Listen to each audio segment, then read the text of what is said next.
What kind of millet will we consume tomorrow? It appears that we are at a tipping point. The high awareness of younger generation concerning climate justice, the vigilance of farmers' organization, the mobilization of consumers for solidarity altogether can have an impact on agricultural and food policies so that the millets of tomorrow is widely available with the same nutritional value that our parents knew.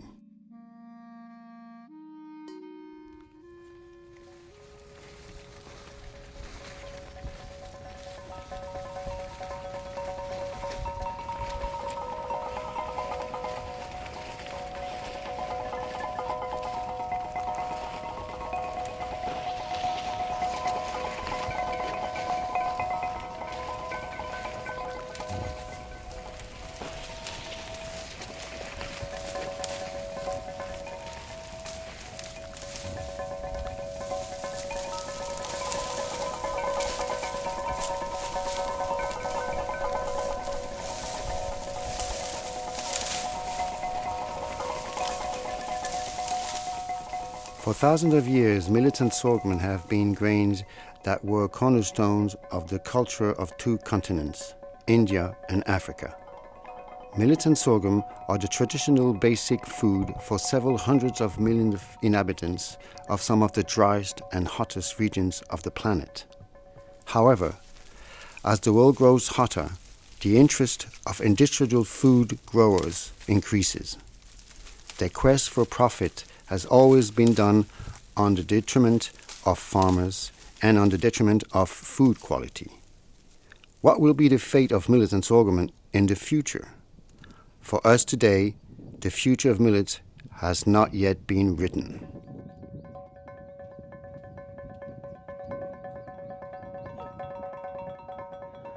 The small village of Jimini in Haute-Casamance in Senegal regularly hosts the seeds fair for the farmers of West Africa.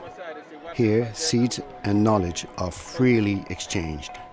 Like everywhere in Africa, in all farming communities throughout the world, this meeting gives way to a solidarity-based form of humanity in the midst of rich biodiversity.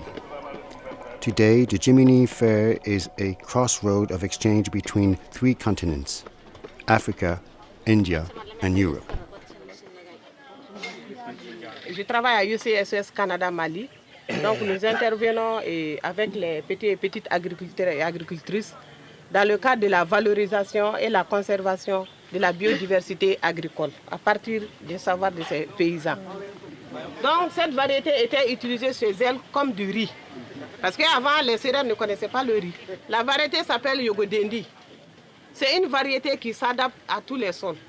Que ce soit un sol argileux ou un sol sablonneux, ça donne.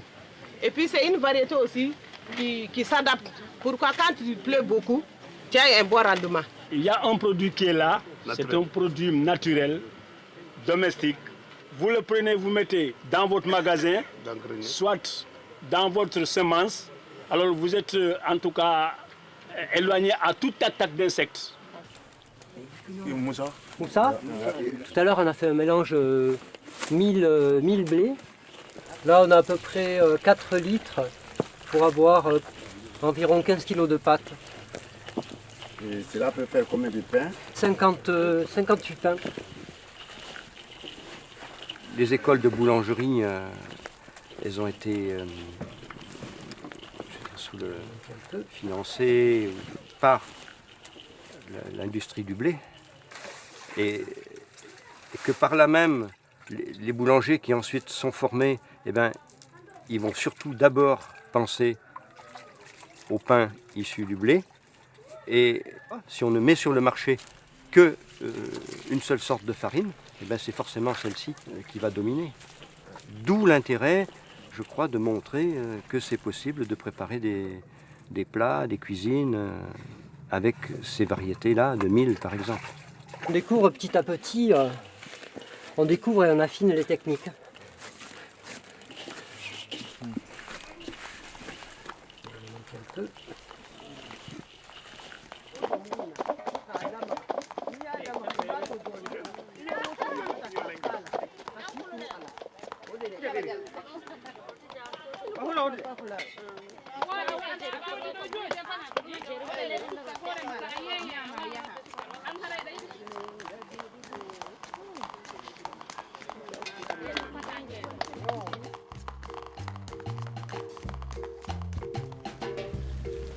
Barely a few decades ago, the breakfast of the inhabitants of the countries of the Sahel was completely based on millets, gallets, mush, dege.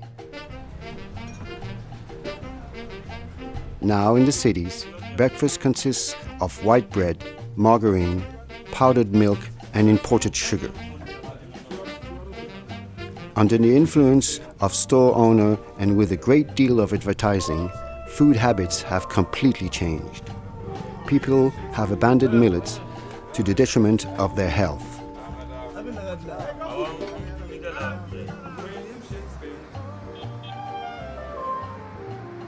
Avant, le profil alimentaire qui était vraiment classique, c'était le mil de façon continue et le matin et le soir et même à midi à travers un plat qui est très connu qu'on appelle le ngourban, que les Syriens mangent, aiment ici, parce que ce sont des cousins à nous. Mais malheureusement, depuis quelques années, ou peut-être heureusement pour eux, ils ont changé ces éléments alimentaires parce qu'ils pensent que c'est un peu lié à l'ère du temps. C'est plutôt le riz qui est utilisé. C'est le riz qui est malheureusement, ici le riz n'est pas cultivé ici. S'ils ont du riz, c'est peut-être que ça vient du fleuve ou peut-être à partir d'une importation.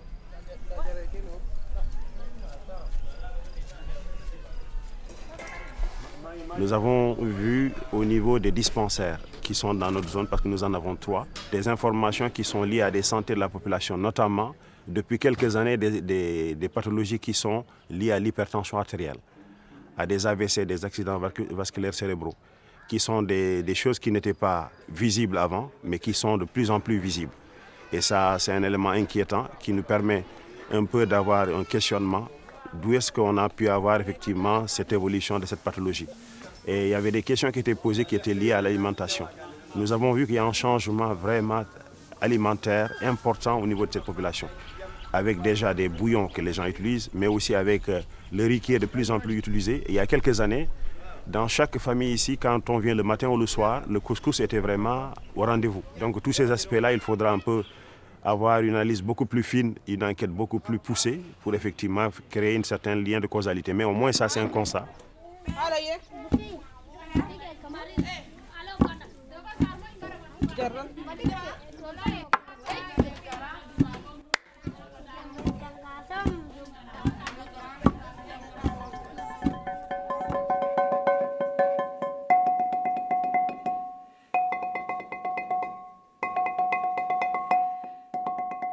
Le mil et le sorgho restent quand même des céréales qui ont les mets les plus variés. C'est vrai qu'aujourd'hui, les gens ont tendance en milieu urbain d'aller vers les nouvelles céréales, nous on les appelle comme ça, le maïs et puis le riz. Oui, mais il faut noter qu'en milieu rural, le mil et le sorgho restent, parce que tous les producteurs en milieu rural, ils ont eu de grandes superficies de mil et de sorgho. Et dans les familles, ce qu'on constate, ces céréales sont réservées. Donc, ils prennent le maïs pour vendre en milieu urbain et consommer uniquement le mil et le sorgho. Voilà. Donc là, au Burkina Faso, on s'est rapidement rendu compte, par quelques études préliminaires, qu'il existait un produit intéressant, qui est une bouillie à base de petits mil qui subit une fermentation lactique, donc une bouillie de petits mil fermentés, qu'on appelle traditionnellement le ben salga ou le ben kida. Et cette bouillie traditionnelle, cette bouillie de petits mil fermentés, elle est préparée par en général des femmes, des productrices. Donc c'est plutôt dans le cadre du secteur informel, au niveau de tout petits ateliers de production. Elle est commercialisée sous la forme prête à consommer, sur le pas de porte en fait, des concessions, en milieu urbain comme en milieu rural. Donc elle est très très largement répandue dans le pays. Et donc, on a commencé à prélever des échantillons de cette bouillie de petits mil fermentés, après avoir constaté qu'elle était effectivement très utilisée comme aliment de complément au lait maternel pour les jeunes enfants, donc donné en plus du lait à partir de l'âge de 6 mois. On a fait des prélèvements pour mesurer la valeur nutritionnelle de ces bouillies de petits mil fermentés.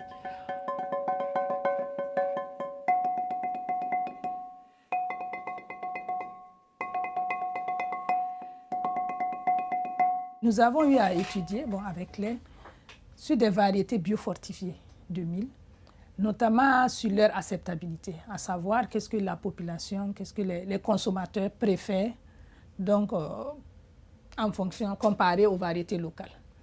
Et on s'est rendu compte que ces variétés biofortifiées, malgré leur forte teneur en fer, en zinc, au point de vue acceptabilité, les consommateurs préfèrent la variété locale.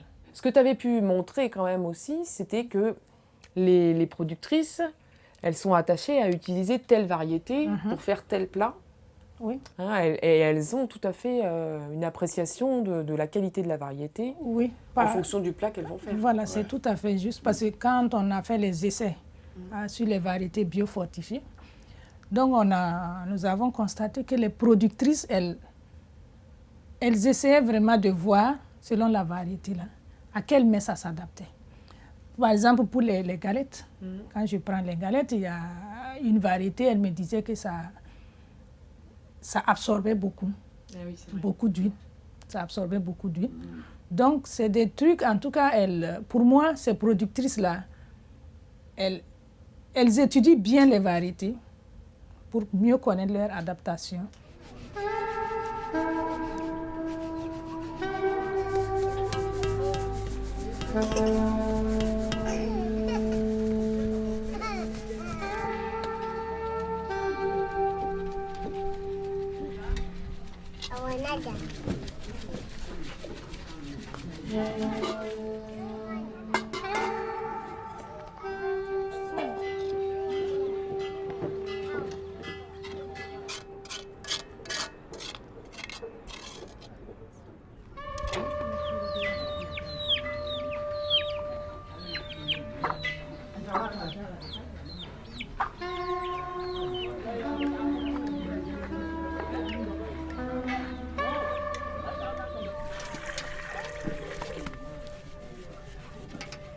We have been working in Mali, actually, with looking at the way they cook in the rural areas, the way they cook the millet and how we can maximise the nutritional benefit. But that's being done very much in small pockets.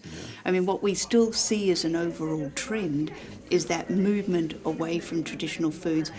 Part of it is the whole image of it. And part of when we move towards smart food, we've got to think about developing an image around millets, because at the end of the day, marketing influences what people will eat and what they will do. So we do see a trend. There's the trend in the cities to move to rice, which is of course usually white processed rice, so it's very low nutrition, and that's being seen as trendy. And that's influencing what they're eating. They see it as a trendy modern food. And so we really are seeing where, like when I visited eastern Kenya, where maize has taken over from the traditional millet growing areas, and it'll survive only 1 in 4 years. So 3 and 4 years it dies, but the farmers continue with it because now it's all they know. 1 or 2 generations have gone past. They don't know about millets anymore. They don't know how to cook it. They're not used to eating it. And it's because the value chain is there. It's easy. They're set up. Someone comes to the farm gate, they sell it easily. So we have to also learn from that. They have done well. The maize, wheat and rice have done well in setting up value chains. Now we have to do that for these other commodities as well. We have to bring in the diversity. It's critical for the diet and for the environment. So that is some example of packaging, and already some companies have started to process and sell. Are you quite happy with all these diverse experience or products? And millets do have that advantage. You can process it and get better nutritional value out of it. But the scientific knowledge is a lot less of what it is from wheat, maize and rice. I mean, the years and massive amount of money that's gone into their research. Mind you, the end products aren't always better, but how we do better. So we need more research knowledge on the food processing side and the whole nutritional side and how it's influenced by the cooking, etc. And we need the consumer awareness of it.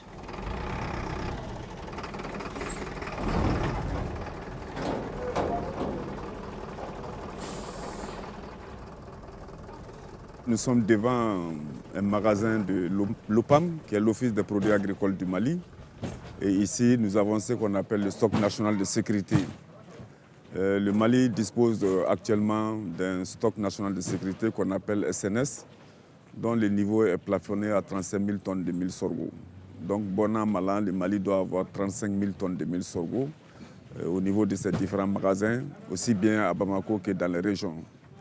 Donc, le SNS doit intervenir en cas de crise majeure ou en fonction des déficits accumulés au niveau des différentes zones.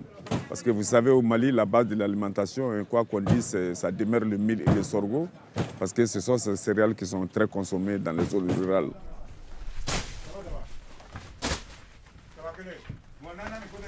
Nous intervenons au sein de la filière céréales pour la promotion des céréales locales. Donc nous luttons pour la sécurité et la souveraineté alimentaire. Il y a beaucoup de fluctuations parce que je dois reconnaître que d'abord le mil n'est pas une céréale marchande comme le riz ou comme le café cacao. Mais quand un ménage produit le mil, c'est pour d'abord assurer son autoconsommation. Et vu le mode de mise en marché du mil, parce que les ménages amènent ça dans des petites quantités, qui fait que c'est des collecteurs qui achètent ça, ménage par ménage, producteur par producteur, au niveau des marchés forains, qui fait que il y a beaucoup de fluctuations et ça ne peut pas être stable.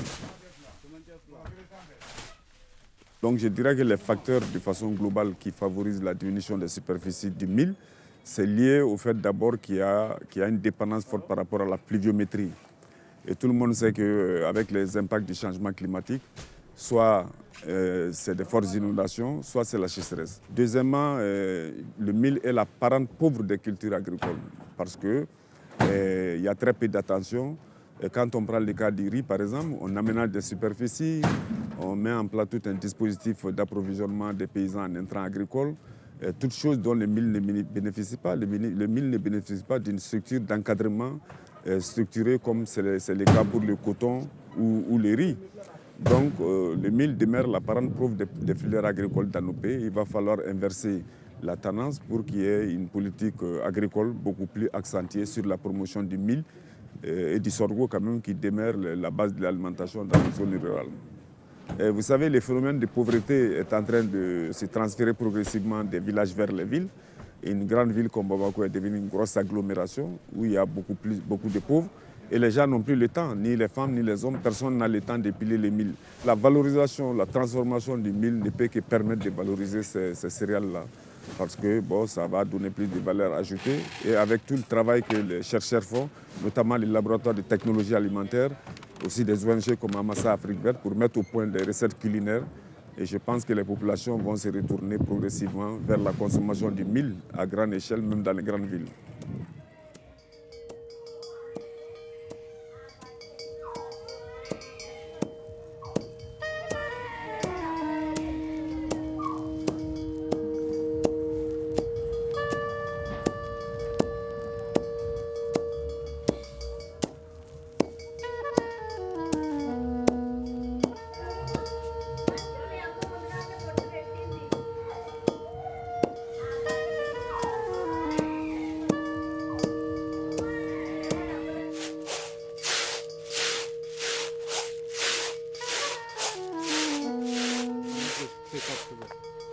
This man is a militant of sustainable development and is the co-founder of an inspiration for Deccan Development Society.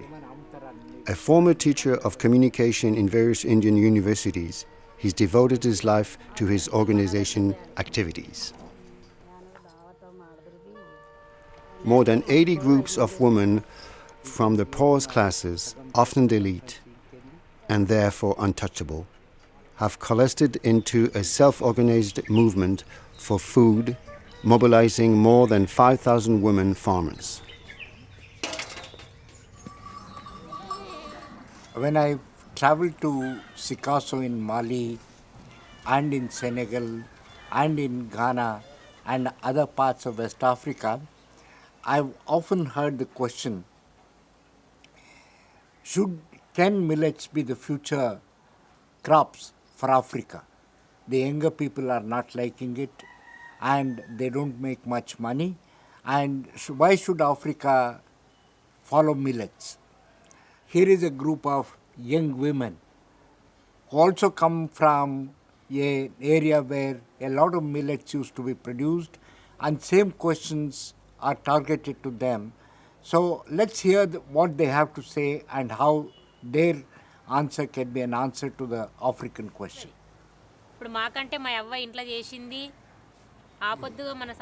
My grandmother grew these crops and she introduced this to us.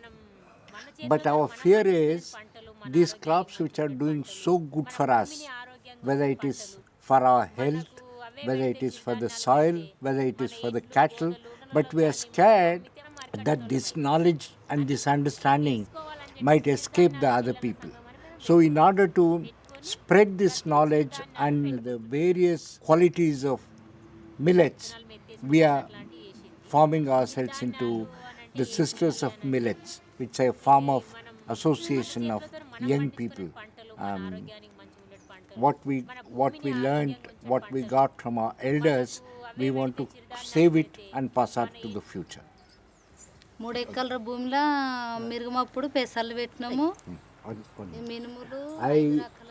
During the monsoon, we planted about 25 varieties of crops in our 3-acre farm. It included 5 varieties of sorghum and foxtail millet. So totally about 25 different varieties of crops is what she planted. All the food that is needed by the family is given by these crops. They don't have to go and purchase any food from outside. She has 2.5 acres of farm and she grows pearl millet, foxtail millet, sorghum, hibiscus, etc. in her farm. And she was able to harvest more than 10 quintals of all of them combined.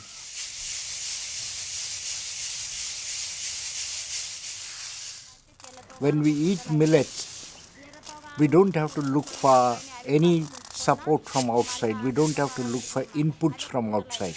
All inputs are with us and we don't have to spend anything in bringing the seeds or anything from outside. It gives us a tremendous sense of peace, peace of mind, peace at home, and that's another thing why we grow.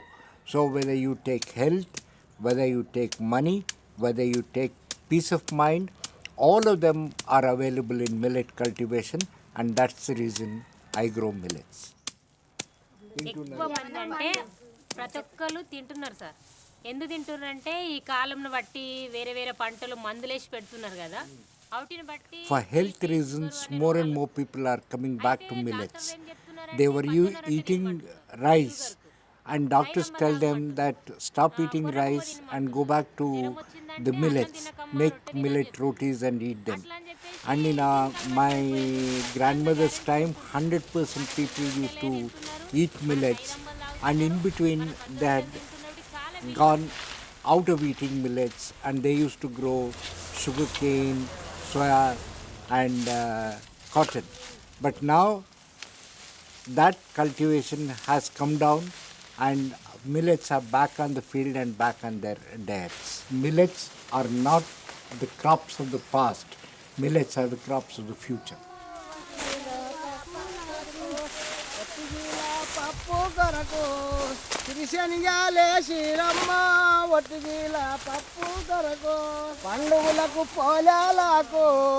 పండుగులకు పోలాలకు శనియాసాలే శ్రీరమ్మ పండుగులకు పోలాలకు సత్యానికి వండినాయి సైదన్న పంటనమ్మ సత్యానికి వండినాయి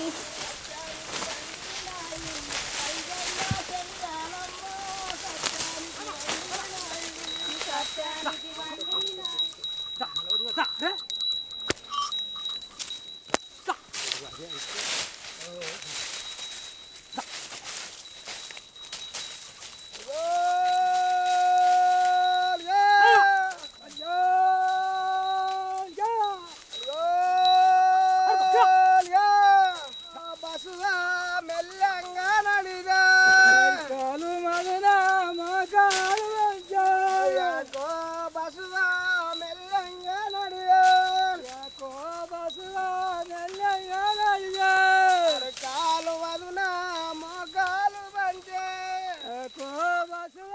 It is often said in Africa that millets is the grain of the poor. As the city grows and are now the home to more than half of the humanity, more and more people are seeking healthy and nutritious food. That is exactly what the farmers, men and women, who cultivate millet and sorghum are offering. Men and women artisans process this food and make it accessible to all incomes. Depuis notre jeune âge, on était enfant, nos parents ont toujours eu l'habitude d'abord de la plantation à la production. C'est eux qui sèment et quand ça produit, à la main avec les mortiers et autres. Et moi, comme j'ai fait le Nord, je voyais les amis de ma maman faire cela. La femme est toujours au centre de la production depuis le bas âge. Les hommes ne maîtrisent pas, parce que ce n'est pas leur domaine. Et aujourd'hui, je suis fière de ma sœur qui a fait l'université et qui s'est adonnée à cela pour faire valoir nos céréales que les gens ne connaissent pas. Réellement, la femme est impliquée dans la distribution parce que c'est la femme qui est la pionnière de la transformation. Parce que la femme transforme le mil pour faire le repas de la maison. Le mil, lorsqu'il est consommé par les enfants dès le jeune âge, ces enfants deviennent intelligents.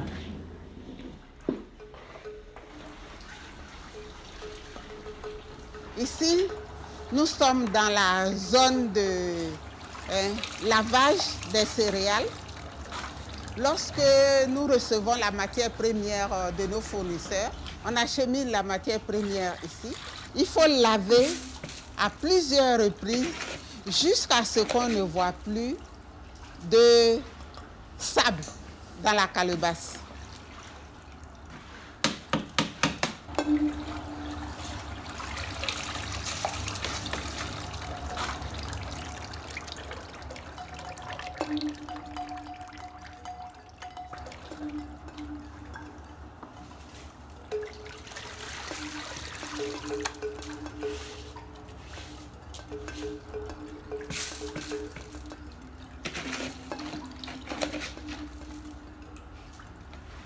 On fait essorer. Quand on a essoré, on dépose là, comme ceci. Et le mil est prêt pour être finalisé.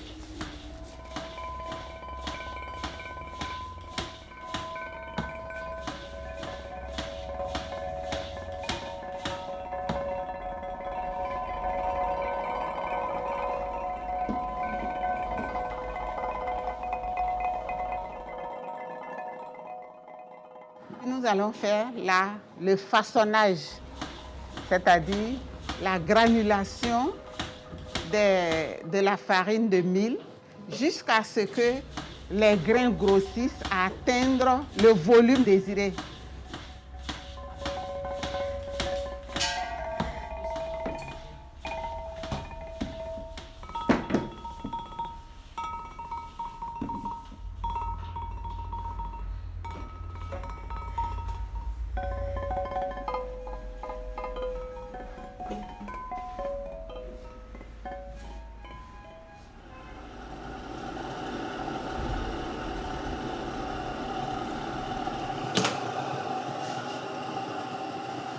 Voilà, c'est le process du déguet. Oui, nous sommes en train de sécher le déguet. Il y a une température qu'il ne faut pas dépasser, sinon les aliments perdent de leur qualité nutritive. Cette farine de mil, c'est une farine infantile, c'est-à-dire pour l'alimentation des bébés dès l'âge de 6 mois.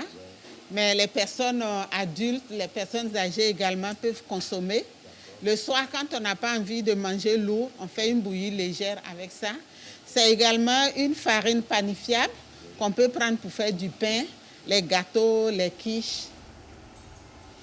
Depuis une dizaine d'années que j'ai commencé cette activité, j'ai commencé par le mil, bien sûr. J'ai commencé par faire les granulés. Comme ça, on facilite en fait la consommation de ces produits-là, dont la transformation est difficile, fastidieuse. Si tu n'as pas le temps, tu ne peux pas t'y mettre. Alors là, nous avons réduit la tâche. Et quand on a obtenu cette farine-là, ici c'est le petit mil, on peut avoir le couscous de mil, on peut avoir le dégué, et voilà.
Nos clients sont nombreux, mais ce qui nous a vraiment le plus marqué, c'est notre référencement sur les très grandes surfaces de distribution.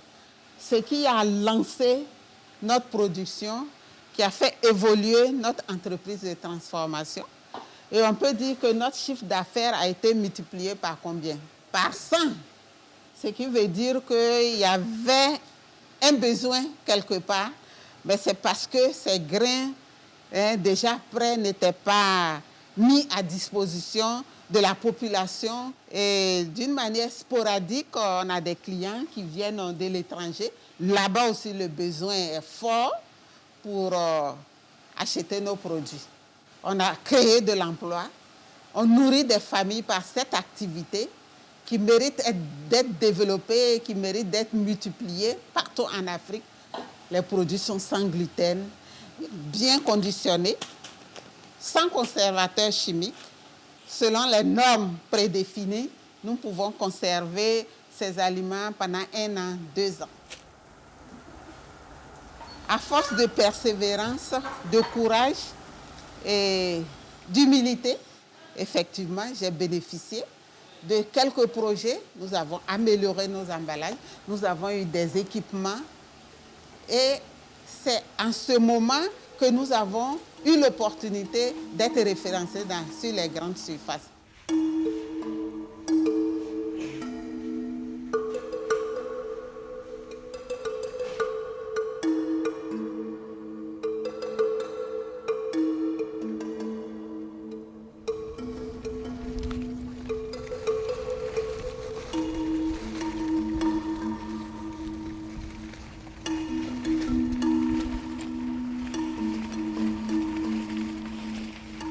L'aventure du sorgho, elle est née comme ça en fait. J'étais parti de l'idée de transformer mes productions donc en céréales d'été, n'étant pas partant de maïs. Je m'étais dit, essaye le sorgho. Et puis le sorgho, je me suis dit, mais c'est une céréale, pourquoi ne pas essayer de le mettre dans un moulin et de faire de la farine avec?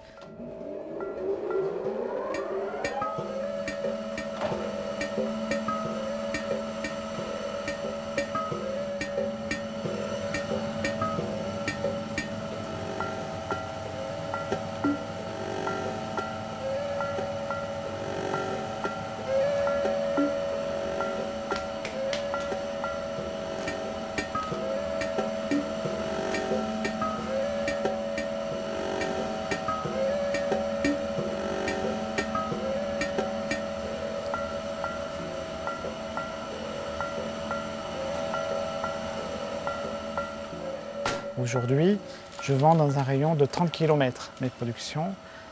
Il y a 6 ans, quand j'ai commencé, je vendais 20% en direct et 80% à la coopérative. 6 ans plus tard, je vends quasiment 90% en direct et 10% à la coopérative. Les très très bonnes années où j'ai un excédent et que je vais avoir un peu de trésorerie.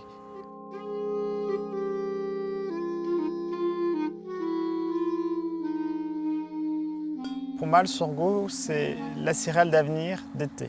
Aujourd'hui, le sorgho, malheureusement, passe très loin après le maïs. Mais ce qui est complètement une ineptie, c'est que finalement, ce sorgho-là a une qualité nutritionnelle qui est très intéressante.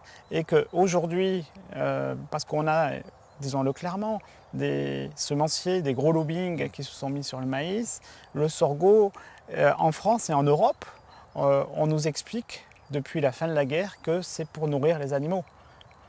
Et pour nous, c'est une chance extraordinaire d'avoir ce sorgho parce qu'on est en train de réaliser toutes les valeurs et toute la qualité nutritionnelle, gustative que ça peut apporter à nous, Français, Toulousains, dans une région qui, somme toute, aujourd'hui, on n'est pas sous les eaux, mais justement, on va manquer d'eau et voilà, on doit réagir.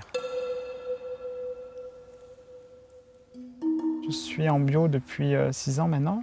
Je pense qu'il est important que chacun dans nos territoires respectifs, en France, en Afrique ou ailleurs, on garde à l'esprit qu'on ne produit pas pour un marché mondial. On produit avant tout pour produire chez soi, être autonome et donner du sens à ce que l'on fait. Il n'y a pas plus gratifiant pour un agriculteur de regarder, de semer son blé, son sorgho, de le regarder pousser, de l'entretenir, de le moissonner, de le transformer en farine et de le vendre à quelqu'un qui est son voisin. Voilà. Parce que le voisin, dans votre regard, vous êtes un messie pour lui. Vous lui amenez de la nourriture. Le voisin, il est rassuré parce qu'il sait où c'est fabriqué. Il sait comment c'est fabriqué. Le voisin, quelque part au fond de lui, il se dit aussi, l'agriculteur qui est à côté de chez moi, en achetant son produit qui est un produit de qualité, j'ai aussi un acte militant, je le fais vivre. Voilà. Et le sorgho, pour moi, c'est l'Afrique, c'est le territoire africain, c'est leur identité, le sorgho. Et il ne faut surtout pas le perdre, cette identité-là. Il faut la garder, il faut en être fier.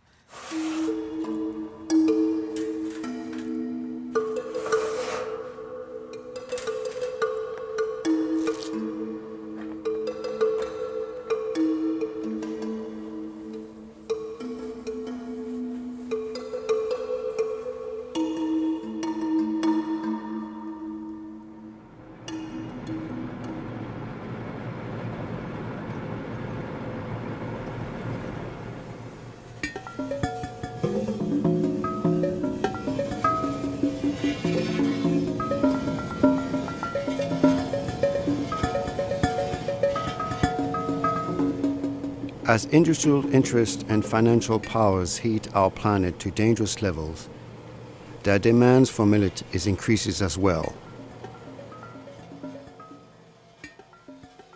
The intensive agricultural system and the global food system are not called into question by researchers who guide the selection of millets in the same direction as other major grains.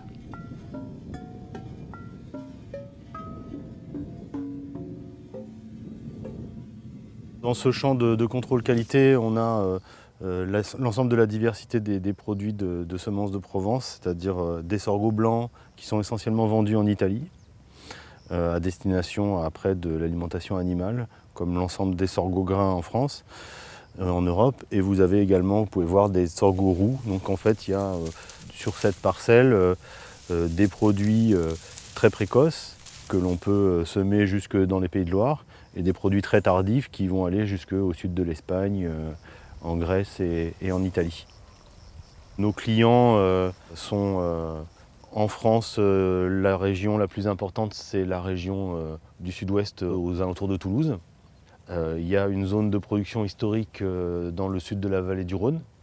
Et on a une production dans les Pays de Loire et dans le centre, qui est plus récente, parce que c'est une zone de conquête du sorgho qui est naturellement une plante adaptée aux zones chaudes et que l'on précocifie au fur et à mesure des travaux de recherche de notre équipe de sélection. Donc ça, c'est pour la France. Après, on On en vend en Italie et dans l'ensemble de l'Europe centrale. Roumanie, Bulgarie, Hongrie, Ukraine, Russie, où les zones sont... Enfin, le sorgho est une plante qui permet de remplacer le maïs en zone non irriguée, qui apporte une sécurité et, en termes de résistance à la sécheresse, résistance aux fortes températures par ses propriétés naturelles et qui de ce fait est très compétitive et très économique à cultiver par rapport à un maïs grain non irrigué.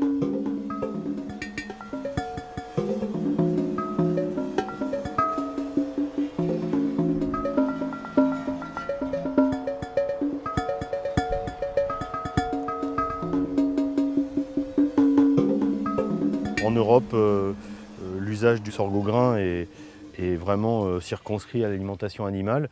Il y a quelques filières alimentation humaine qui sont naissantes en ce moment, notamment pour les personnes intolérantes au gluten, où permet de faire des couscous ou des boulgours ou des farines sans gluten, et donc d'avoir une filière pour l'alimentation humaine. Il y a quelques tentatives en Europe pour faire des pop-corn, qui sont très développés aux États-Unis, mais qui sont confidentiels pour l'instant. Et voilà la tradition de l'usage de cette culture ici.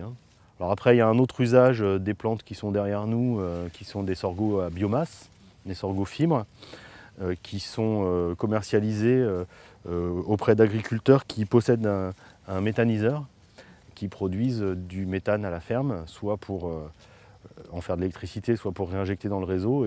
Et donc, les atouts du sorgho de plantes économiques en termes d'intrants, en général fertilisants et produits de protection des plantes, est utilisé aussi. Et donc on a mis au point des produits à très forte production de biomasse, spécifiquement pour ce marché-là, qui est essentiellement développé en Allemagne.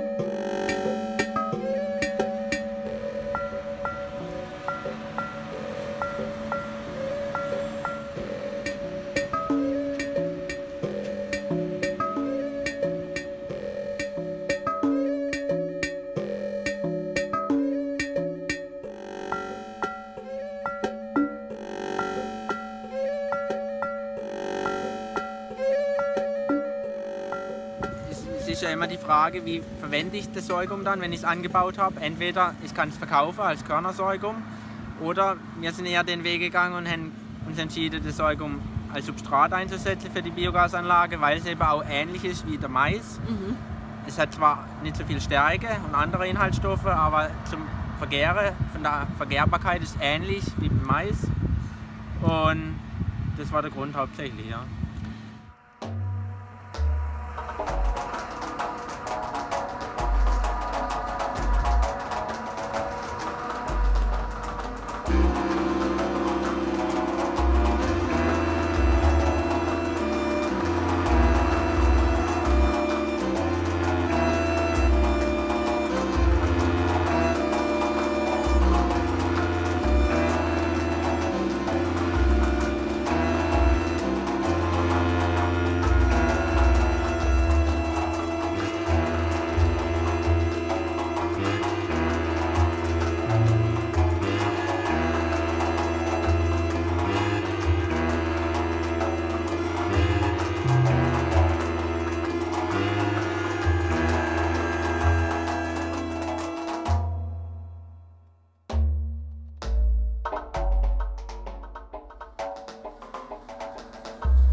Also in Deutschland gab es einen starken Anreiz für die gesamte erneuerbare Energie. Wir haben angefangen mit Photovoltaik zuerst, haben eben Photovoltaikanlage gebaut, die eben dann der Strom gefördert wurde durch die Regierung. Und genauso war es bei Biogas. Früher haben wir Schweine gehabt und haben uns aber entschieden, dann vor 9 Jahren die Schweine abzuschaffen und eben die Biogasanlage zu bauen.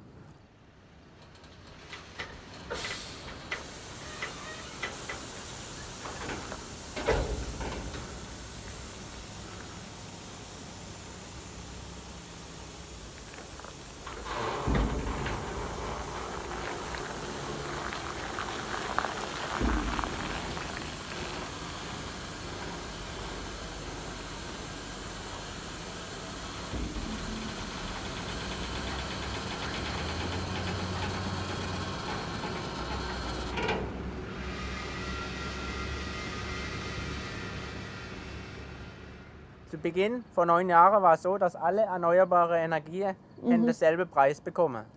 Fester Preis, egal, nachts, tagsüber, war ganz egal. Aber jetzt ist es mittlerweile so, dass die Anlage immer weiter an den Markt geführt werden soll. Das heißt, der Preis an der Börse ist auch wichtig für uns. Früher war er gar nicht wichtig, aber jetzt mittlerweile ist es so, tagsüber, wenn er höher ist wichtig, dass wir verkaufen und nachts, wenn er niedriger ist, ist weniger verkaufen. Aller Strom, der hier produziert wird, wird eben verkauft, wird direkt ins Netz eingespeist, geht über Zähler.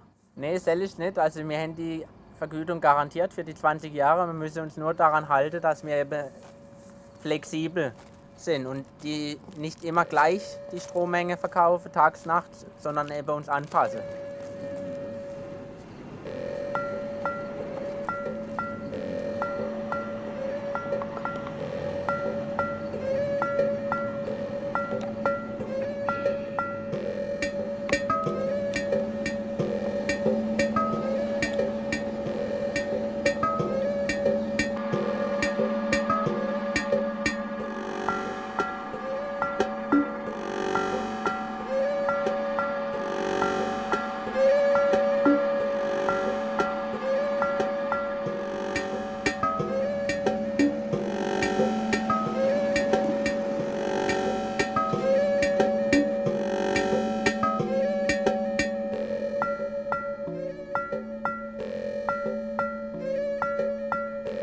Also mein Vater sagt immer so, das Einkommen ist gleich sozusagen, kann man vergleichen.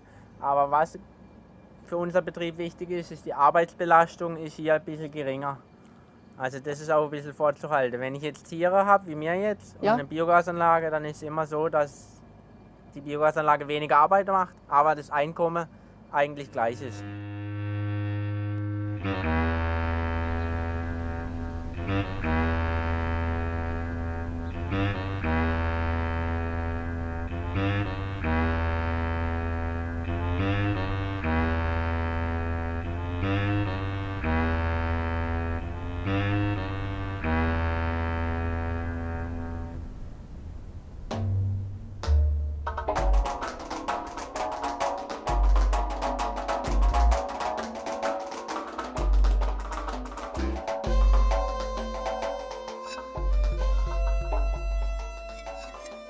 The International Research Center for Tropical and Semi-Arid Regions is the largest research center for millets and sorghum. The center has experimental fields covering nearly 1,000 hectares, biotech laboratories and gene banks that maintain samples for most of the farmers' varieties and the millets and sorghum from the entire world. The main donor for the center are the United States, India, Monsanto, and the Bill Gates Foundation, which influence the directions of the research for the global market.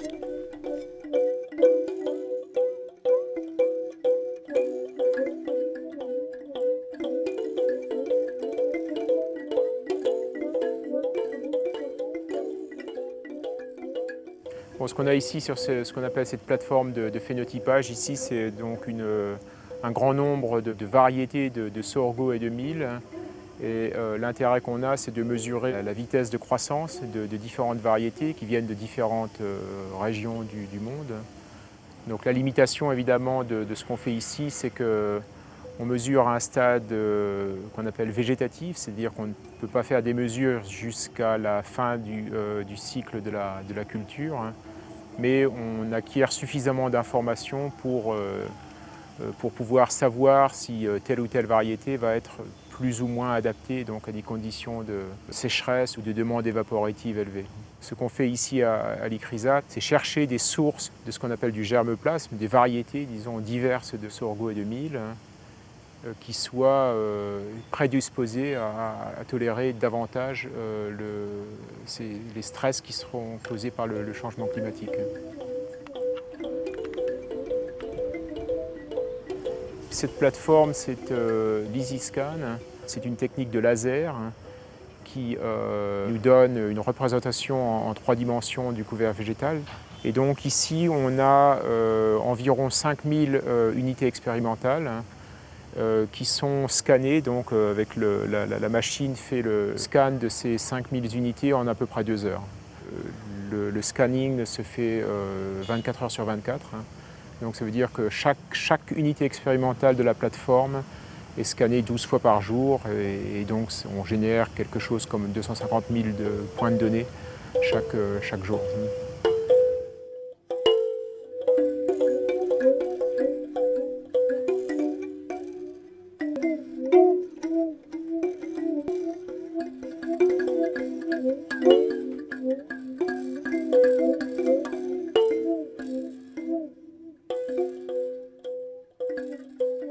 And this gene bank is one of the largest gene bank in the world. We conserve about 124,000 germplasm lines of our mandate crop from 144 countries. This includes about 40,000 accessions of sorghum and about 23,000 accessions of pearl millet, and then 11,500 accessions of small millet. And to date, we have provided more than 1.4 million samples to scientists in the world, including several countries in Western and Central Africa, East and Southern Africa, and total 148 countries germplasm we have supplied.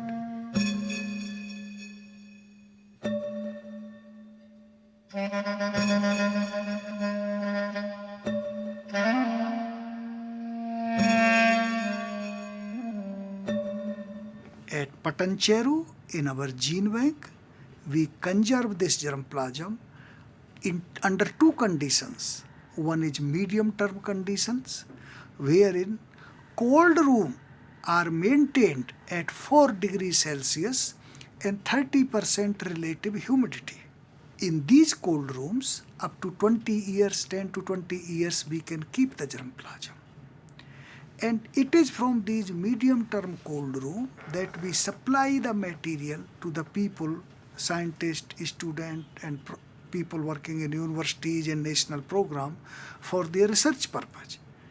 Another conservation is under long term, wherein seeds are kept under minus 20 degrees Celsius temperature. There we can keep the seed from 50 to 100 years.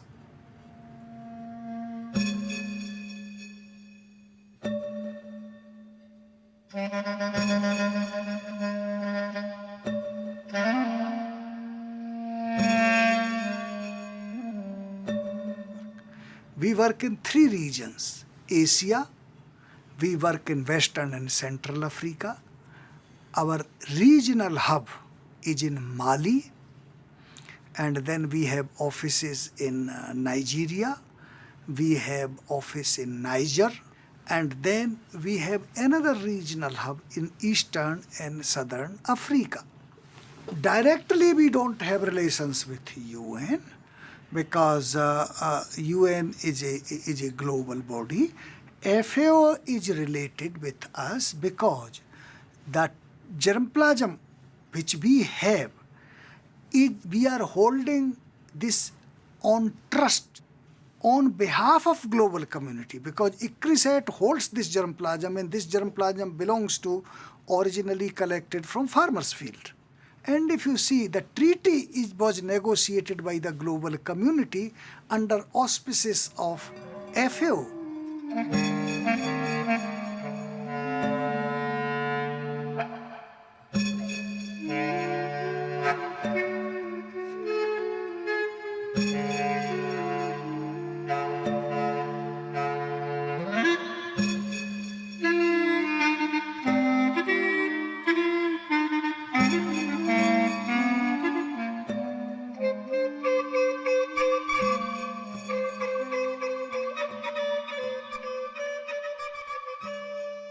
Yeah, this is a typical West African adapted germplasm line.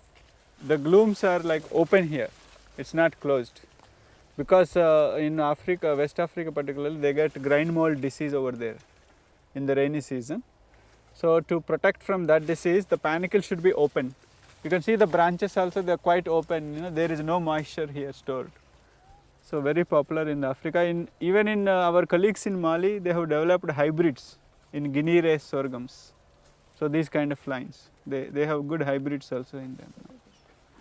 Okay.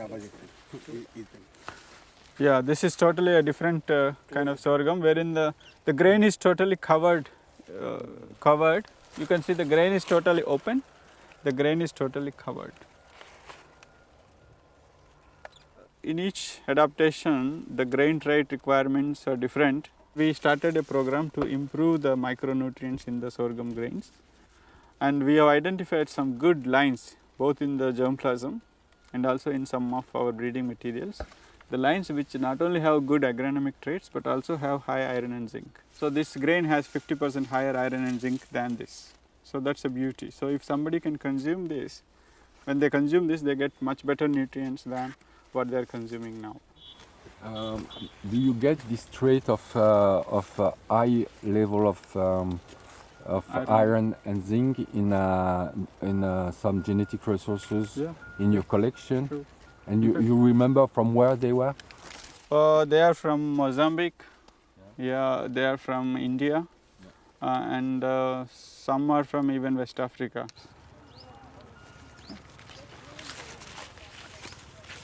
And it is open OPV. And yesterday I mentioned to you, so we have a kind of consortium that's developed in where sorghum is grown in that province, and we linked all the seed producers with the government seed agencies. So thousands of hectares seed production will be taken of this kind of improved varieties, and the government will give a buyback agreement even before planting, that I will buy the seed at 25% higher cost than the market price. So that guarantee is helping many farmers to come forward, and we are helping them to grow. We train them and we give the breeder seed and all. They produce, and government agency will procure, process and market it. So every year 300,000 farmers get benefit out of this exercise. So we tell them that you have to space plant your field, and also in a row also you have to space plant the plants. So you have to improve your spacing. Number 3, you need to use some fertilizer at the time of sowing. They have to drill along with the seed. M35-1 unte bagundu. Panicle padesava? Okay. Okay.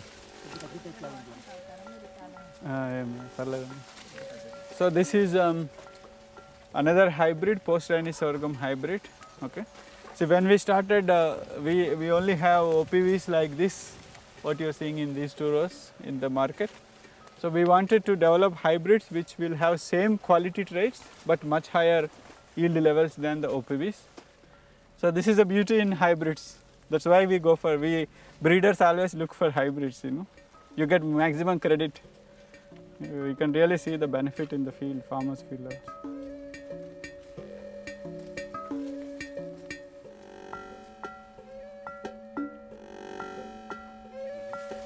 We are readying the hybrids to replace these OPVs, the tall hybrids. Once the tall hybrids goes, then we have dwarf hybrids.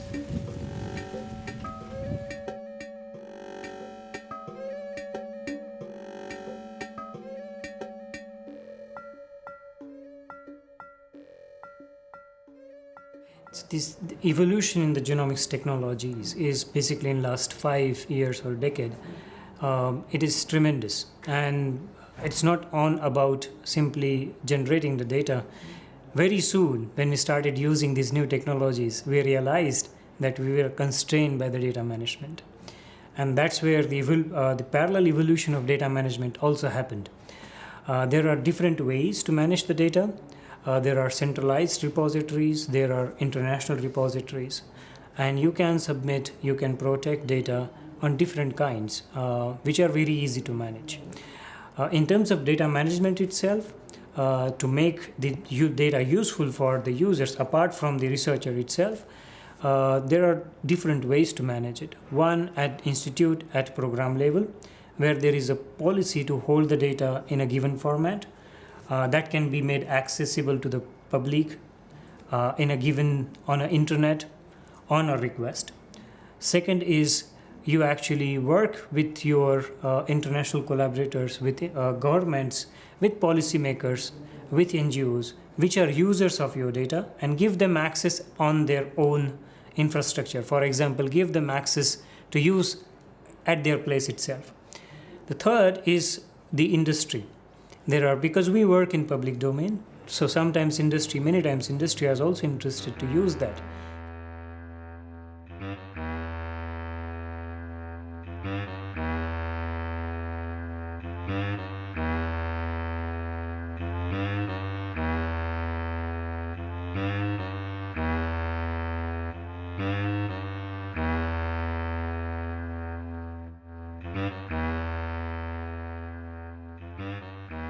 In terms of genetic material, there are already some standard formats which every institute follows. They are called as standard material transfer agreements, which actually gives a structure how the material can be shared, how material can be evaluated, can be used in the research program, and at the same time, if the material is getting commercialized, how the resources, how the benefit can come back to the original, owner. And those framework are existing.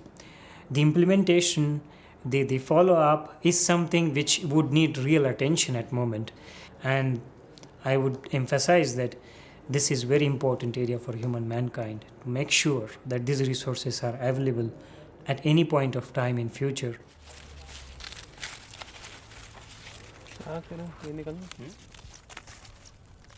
Oh, now we got many.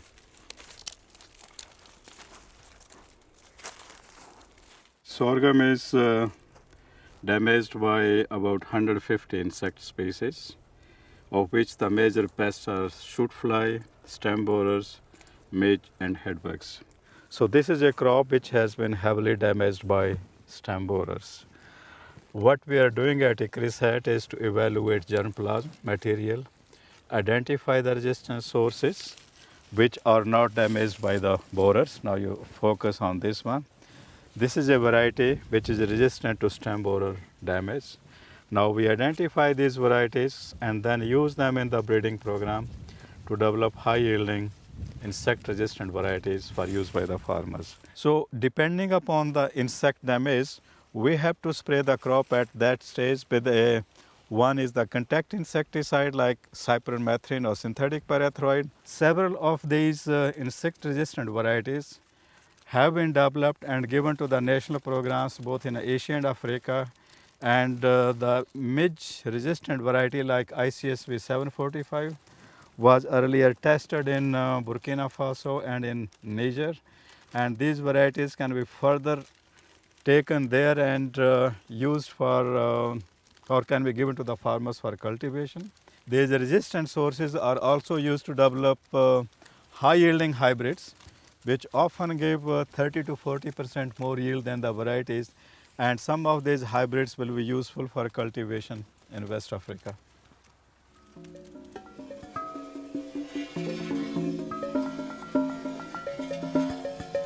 The researchers work in a world that is separated from reality of the farmers. The hybrid varieties that they engineers will require fertilizer and pesticide, which lead to high cost for the farmers. In addition, the farmers will not be able to reproduce the hybrid varieties themselves. Through biotechnology, we are being guided towards the production of sterilized varieties, GMO patented, which some have called Terminator. So one of the ways ICRISAT is doing is we have set up an agribusiness and innovation platform through which we promote entrepreneurship in agribusiness. We are actually creating a new market for these dryland crops, dryland cereals, and this is linked to entrepreneurship development.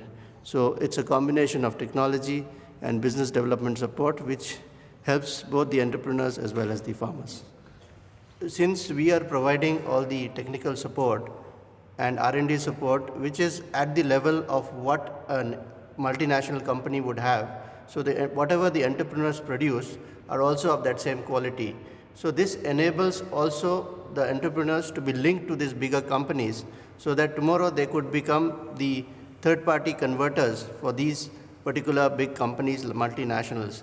So the idea is also to strengthen these entrepreneurs with the technology and systems so that tomorrow they are also able to link to these bigger companies and leverage the strengths of both these multinationals as well as the SMEs. So that's another sort of model which we are working on.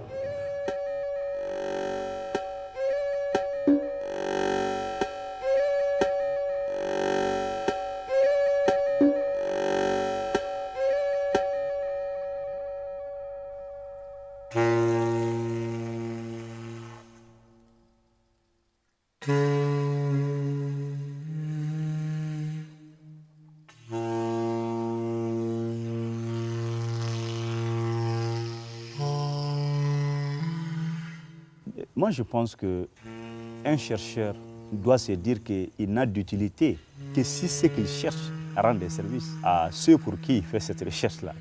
Le problème, il est un problème d'ego, des politiques, d'ego, de l'intelligentsia, des intellects qui sont dans ces dispositifs, qui souvent ne comprennent pas qu'ils doivent se mettre au niveau des paysans d'abord. Je pense que ça, c'est le premier niveau. Deuxièmement, c'est la question effectivement de qui finance. Parce que même quand c'est l'État qui finance dans nos pays, il est très très compliqué, très difficile, voire impossible que les paysans, les chercheurs viennent se mettre au niveau du paysan pour travailler dans des dispositifs de recherche participative. Ils ont juste besoin d'instrumentaliser les paysans, de dire voici nos paysans. D'ailleurs, ils disent nos paysans, comme si les paysans leur appartenaient. Ici, tous les chercheurs disent nos paysans. Et moi, j'ai l'habitude de leur dire les paysans n'appartiennent à personne. Et ça, c'est un manque de respect. Donc, c'est vraiment, je pense que dans le mental de ces gens, le paysan, c'est un ignorant, quelqu'un qui ne connaît rien, qui doit simplement attendre. Donc, eux, ils prennent le fric et ils font ce qu'ils veulent et ils donnent les résultats aux paysans qui est tenu de... Moi, le dispositif, il a échoué depuis longtemps. Tout le monde en est convaincu. Si nous voulons aller vers le futur, je pense qu'il faut élaborer des principes de gouvernance du financement public de la recherche. C'est-à-dire que chaque État devra avoir des principes sur lesquels on met l'argent que quand des paysans ont des problèmes et ces problèmes sont pris en charge par une équipe de recherche sur la base de la demande paysanne, on débloque des financements et le financement, il est déroulé dans une transparence, dans un suivi collectif entre les chercheurs et les paysans qui sont les demandeurs de la solution. Je pense que c'est comme ça qu'on va construire. C'est-à-dire, ce dispositif il ne viendra pas de lui-même. Il ne viendra que quand on prendra des décisions fortes, des décisions coercitives qui obligent aux chercheurs de revenir, de se mettre au niveau du paysan. Parce qu'on a déjà expérimenté plein de choses. On a tenté plein de choses, mais toujours le paysan est instrumentalisé par les chercheurs. Il faut sortir de ce cercle de non-vertu. What you must do is let farmers produce their own inputs. So if farmers produce their own fertilizers, if the farmers make their own pesticides, if the farmers have their own seeds, then industry will not be interested in that.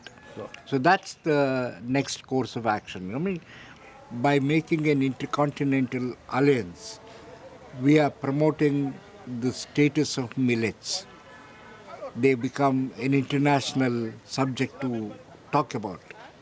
Giving peasants the leadership of this alliance, we are once again putting where the horse belongs to, in front of the cart and not at the back of the cart.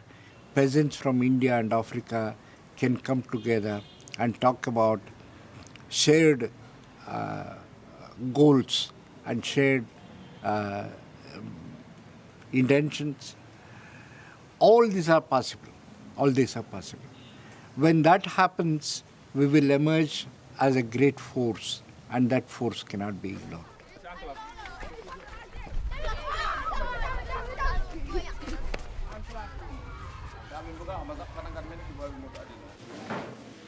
Bon, aujourd'hui, on va travailler sur le mil.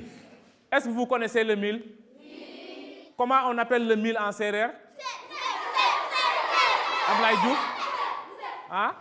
Gaf. Donc, gaf s'appelle le mil. Quelle est l'utilité du mil? Raymond Ndiaye? On mange le mil. Ablaye Diouf a dit, on mange le mil à base de couscous. On mange 2 fois le couscous. On donne les tiges de mil aux chevaux. Et au quoi encore? Raymond Ndiaye? Aux vaches. D'accord, on a dit les chevaux, les vaches, on donne ça aux animaux. Avec les tiges de mil, on prépare les palissades. Ça reste. Est-ce que c'est bon de cultiver le mil, oui ou non? As you know, the climate is changing. What should be the place of millets in the future? In future, millets may be in the first position. Why? Because due to climate change, rains are not occurring frequently. In monsoon seasons also, rains are not occurring. So because of this, paddy which requires more water, it cannot be grown properly. Most people will consume paddy only. So if that is not growing properly, people will face the scarcity of food. So because of this, maybe in future, many people may consume millets. She says that we have this procession of carts which moves from village to village and which moves into the headquarters of several villages clusters. And everywhere we talk about this, we show the crops, we show the photographs, we hold discussions, and all this spread the knowledge about the millets and also the strength of these millets. When we do this and when our carts go around the village, then people come and ask, why have you pasted all those crops and all those seeds there? So we tell them that these are our crops. And the crops that the government brings, the seeds that the government brings, completely destroys our agriculture and our crops. Therefore, we have to take care of them, we have to guard against that, and that's one of the ways that we try to spread this knowledge.